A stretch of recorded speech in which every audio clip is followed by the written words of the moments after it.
महाभारत युद्ध में पितामह भीष्म रोज 10,000 सैनिकों का वध कर देते थे और रोज पांडवों को जीवित छोड़ देते थे। इस बात से दुर्योधन अत्यधिक क्रोधित हो जाता है और एक दिन पितामह भीष्म का घोर अपमान कर देता है।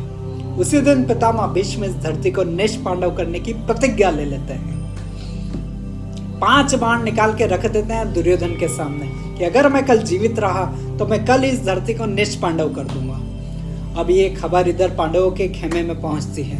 पांडवों के खेमे में खलबली मच जाती है। द्रौपदी दौड़ी हुई जाती है श्री कृष्ण के पास और कहती है, पितामह भीष्म ने इस धरती को निष्पांडव करने की प्रतिज्ञा ले ली है और प्रतिज्ञा भी पितामह भीष्म की है तो वो इसे जरूर पूर्ण करेंगे। श्री कृष्ण शालीनता से द्रौपदी को समझाते हैं, कृष्णा तुम मुझे रक्षा सूत्र मानती हो, मुझ में अपनी आस्था और मुझ में अपना विश्वास रखो। इतना कहकर श्री कृष्ण वहां से चले जाते हैं। कुछ समय बाद कौरवों के खेमे में पितामह भीष्म अपने कक्ष में ध्यान में थे। तभी वहां घूंघट लिए एक दासी पहुंचती है पितामह भीष्म के कक्ष में और पितामह से कहती है, पितामह आपने अपने जीवन में सदा सत्य बोला है। आपकी जिह्वा पर माता सरस्वती स्वयं विराजित रहती है। मैं आपसे आज एक छोटा सा आशीर्वाद मांगने आई हूँ। इस निर्जन रण क्षेत्र में मेरे पति अपना खून पसीना बहा रहे हैं, युद्ध लड़ रहे हैं, तो मैं बस आपसे इतना सा आशीर्वाद मांगने आई हूँ कि आप मुझे सदा सौभाग्यवती भव का आशीर्वाद दे दो। पितामह भीष्म उस दासी को आशीर्वाद दे देते हैं, सदा सौभाग्यवती भव।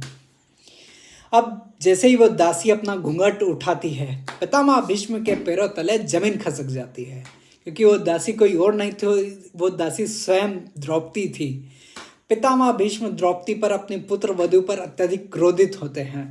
तब द्रौपदी पितामह से कहती हैं, पितामह आपने इस धरती को निष्पांडव करने की प्रतिज्ञा ली है और अभी अभी आपने मुझे सदा सौभाग्यवती भव का आशीर्वाद दिया है, तो आपको अपनी प्रतिज्ञा अनुसार और मुझे दिए आशीर्वाद अनुसार अब आपको मेरे 5 पतियों में से किसी भी पति का वध करने का कोई अधिकार नहीं रह जाता।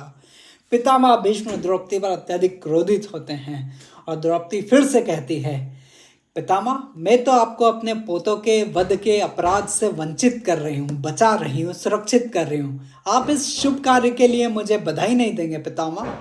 पितामह भीष्म कहते हैं, मैं तुम्हें इस शुभ कार्य के लिए, इस कार्य के लिए बधाई नहीं दूंगा, क्योंकि ये तुम्हारी योजना नहीं है, ये तो केवल केशव की योजना हो सकती है, श्री कृष्ण की योजना हो सकती है। जय सीताराम, जय श्री कृष्ण।